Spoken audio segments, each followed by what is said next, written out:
राजस्थान के अरावली पर्वत मालाओं के बीच 1850 फीट की ऊंचाई पर बसा एक ऐसा किला जो सिर्फ पत्थरों से नहीं बल्कि त्याग, बलिदान और अमर शौर्य की कहानी से बना है। ये है मेवाड़ की शान चित्तौड़गढ़ किला। कहते हैं यहाँ की हर दीवार एक गवाही देती है उस समय की जब सम्मान बचाने के लिए महारानी पद्मिनी ने 16,000 दासियों के साथ इसी जौहर कुंड में अग्नि की लपटों में कूदकर इतिहास रच दिया था। यह वही धरती है जहाँ शक्ति का प्रतीक महाराणा प्रताप ने बचपन में अपने पहले कदम रखे थे और जहाँ भक्ति की मिसाल मीराबाई ने वो विष पिया था जो अमृत में बदल गया था। यह किला सिर्फ एक धरोहर नहीं, यह वो भावना है जो हर भारतीय के दिल में गूंजती है। शायद इसीलिए लोग कहते हैं गढ़ तो कई है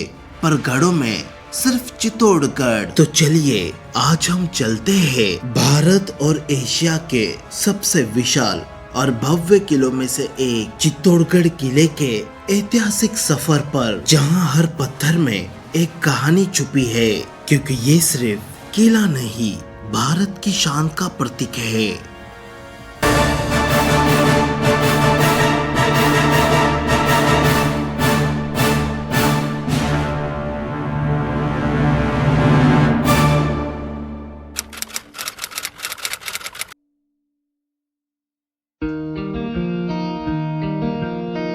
महाराणा कुंभा द्वारा सन 1433 में बनाए गए इन 7 भव्य द्वारों से होकर जब आप ऊपर की ओर बढ़ते हैं तो ऐसा लगता है जैसे हर दरवाजा आपको इतिहास की एक नई परत में ले जा रहा हो। इन्हीं दरवाजों से गुजरते हुए आप पहुँचते हैं भारत के सबसे विशाल दुर्ग चित्तौड़गढ़ के किले के हृदय तक। सिर्फ 40 रुपीज का टिकट लेकर आप प्रवेश करते हैं उस दुनिया में जहां हर ईंट में वीरता की खुशबू बसती है। करीब 700 एकड़ में फैले इस किले को पूरी तरह घूमने के लिए वाहन जरूरी है, क्योंकि यह कोई आम किला नहीं बल्कि एक जीवित इतिहास है। चित्तौड़गढ़ रेलवे स्टेशन के पास से आप 600 से 800 रुपए में ऑटो लेकर इस गौरवमय यात्रा की शुरुआत कर सकते हैं। यही है राणा कुंभा महल, जहां मां पन्नाधाय ने वो बलिदान दिया जिसने मेवाड़ की विरासत को अमर कर दिया। यही उन्होंने अपने पुत्र चंदन सिंह को पलंग पर सुलाकर राणा उदय सिंह की जान बचाई थी। बनवीर जब राजवंश को समाप्त करने आया तो उसने समझा वह उदय सिंह है और उसी पल मां पन्नाधाय का पुत्र इतिहास में अमर हो गया। उस बलिदान के कारण ही इस धरती को महाराणा प्रताप जैसे अमर योद्धा मिले। आज भी इस महल की दीवारें मानो मां पन्नाधाय के त्याग की गूंज से भर जाती है। इस महल के एक हिस्से में पहले सूर्य देवता की स्वर्णमयी प्रतिमा हुआ करती थी, जिसे 15 किलो सोने से बनाया गया था और यही 700 से 800 वर्षों तक मेवाड़ के शूरवीर राजा बप्पा रावल से लेकर राणा उदय सिंह तक अपनी विरासत को जीवित रखते आए।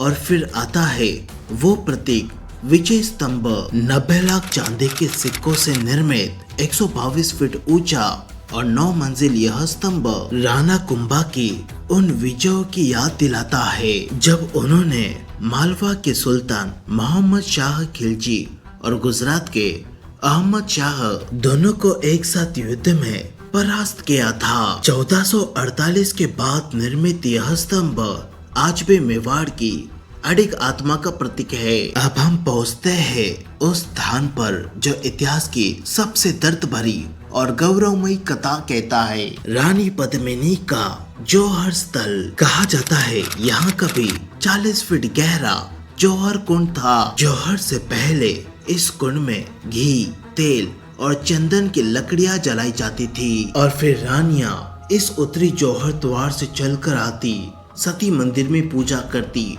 और फिर उसी अग्नि में कूदकर मातृभूमि के सम्मान के लिए सती हो जाती। 1303 में जब अलाउद्दीन खिलजी ने हमला किया, रानी पद्मिनी ने अपनी 16,000 दासियों के साथ यहाँ पहला जन जौहर किया। दूसरा जौहर 1535 में राजमाता कर्णावती ने बहादुर शाह के आक्रमण के समय 13,000 महिलाओं के साथ किया। और 1568 में जब अकबर की सेना ने इस धरती पर कदम रखा, रानी फूल कंवर के नेतृत्व में 7,000 वीरांगनाओं ने तीसरा जौहर कर इस भूमि को फिर से अग्नि में नहलाकर अमर बना दिया। हर जौहर, हर बलिदान चित्तौड़गढ़ के उस स्वाभिमान की कहानी है जो जल तो सकता है लेकिन झुक कभी नहीं सकता।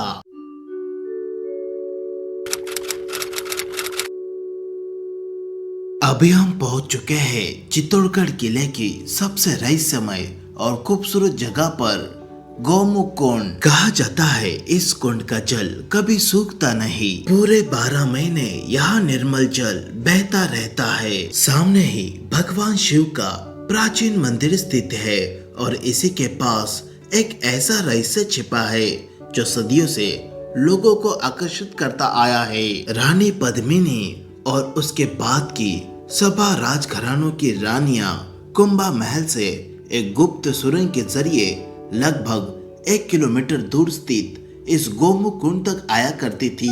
यह सुरंग इतनी कुशलता से बनाई गई थी कि आज भी इसकी कल्पना मात्र से अचरज होता है। रानियां इसी सुरंग से निकलती, इस पवित्र कुंड में स्नान करती और फिर शिव भगवान की पूजा अर्चना के बाद पदा प्रथा और सुरक्षा कारणों से उसी खुफिया रास्तों से वापस महल लौट जाया करती थी। आज यह सुरंग एएसआई द्वारा पूरी तरह बंद कर दी गई है, लेकिन कहते हैं अब भी कई लोगों को रात के सन्नाटे में यहाँ से घुंघरूओं की हल्की सी आवाजें सुनाई देती है।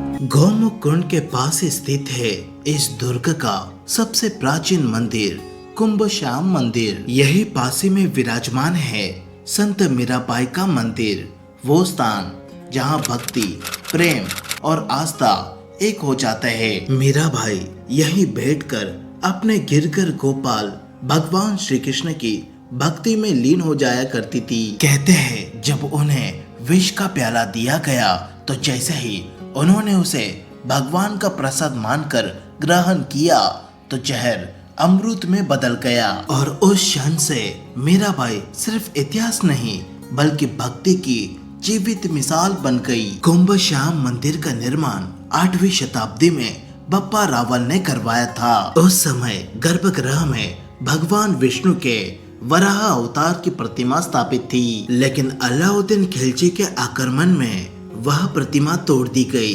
सदियों तक यहाँ सन्नाटा रहा। फिर 1433 में महाराणा कुंभा ने इस मंदिर का पुनर्निर्माण करवाया और पुनः गर्भगृह में राधा कृष्ण और बलराम जी की प्रतिमाओं को विराजित किया। आज जब आप इस स्थान पर खड़े होते हैं तो लगता है जैसे मीराबाई के भजन, गौमुख कुंड की लहरों और कुंभश्याम मंदिर की घंटियों की गूंज एक साथ मिलकर चित्तौड़गढ़ की उस भक्ति भूमि की आत्मा को जीवित रखे हुए है।